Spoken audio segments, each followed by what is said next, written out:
Well, more now on tonight's foreign policy debate, this time with two of our foreign policy experts. Janice Stein is a founding director of the Munk School of Global Affairs, and Samantha Nutt is the founder and executive director of War Child Canada. First of all, impressed, not impressed at the level of discussion that we saw tonight, Janice? I really was impressed, Peter. All three leaders were competent across a whole series of files. There was good exchange. I thought the level was impressive. Sam? I agree with Janice. It was great to have such a substantive conversation around foreign policy. It doesn't usually happen, so that was great to see. I did feel, though, in many respects, it was kind of back to the future. You know, some of the policies that were being debated and discussed were pretty much what you would expect. I mean, from the Liberals, we had a lot of big tent, Pearsonian kind of ideas with Munk and the NDP. I mean, some of that harkened back to the CCF days. We believe in fighting for peace more than for war. So, you know, there was a little bit of that, but overall, I thought it was a great exchange. Well, aside from what was predictable, in terms of what we heard and how Canada can be effective on the international stage, were we hearing anything new tonight or would give us a sense of the direction the country could be taking? You know, Peter, I don't think we heard anything new. There was a heated exchange over free trade, which is clearly an area that this country is moving in under the current government, but we saw how divisive that was. The one area where there seemed to be consensus, which I think reflects the larger public, is on refugees. And the capacity really that Canada could play in training other countries and building capacity in other countries on refugees. I think that was the one area where there was a sense Canada really had something that it could bring to the table. Sam?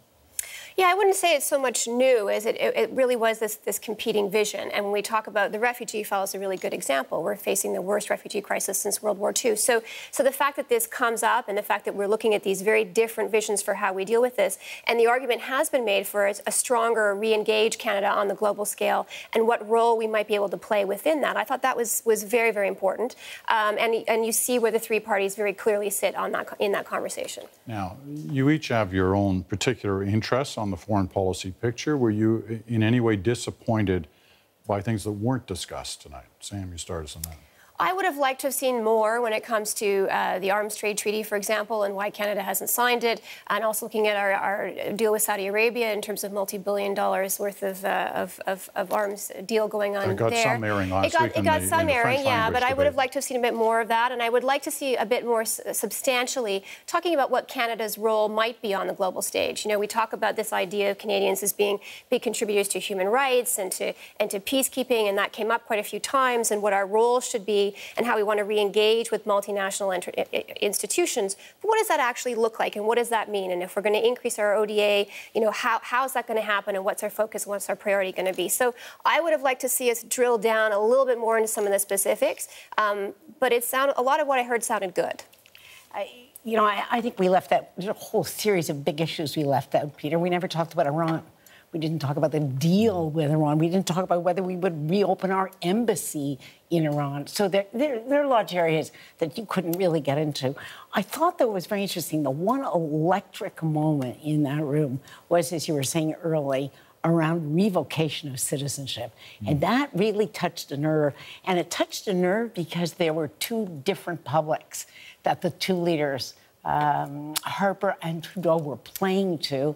And that speaks to a real division in this country about how you move forward in a world that is very, very complex. Now, is that something different about Canada that we're looking at now, or has that been something that... I think it is new in this sense that whoever becomes Prime Minister coming out of this election has to deal with the fact that we do have security issues in this country. We will have security issues in this country.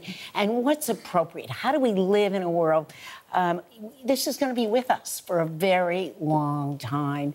And that debate, which, by the way, attention spiked in the debate on that one issue, that debate really encapsulates a fundamental division in the Canadian public. You know, earlier, Susan Ormiston gave us the list of all the big international conferences that are coming up in the very near future after the election, and wondering, you know, would one of these three people be representing Canada at this? The first one, I think, is Paris, the climate change conference. They talked about climate change here tonight. Is it instrumental that Canada's leader, whoever that may be at that conference this time? Absolutely. Canada's reputation on a global scale, on a global stage when it comes to climate change has taken a beating over the past several years. And so we do need to re-engage, but we have to come with something new. We can't just come and say the same old messages all over again. We actually have to have a willingness to come to the table, to propose some solutions, and then to stand by those. And that's really, I think, what we need moving forward. Yeah, there's no question. We have to be there, Peter, and we have to be there.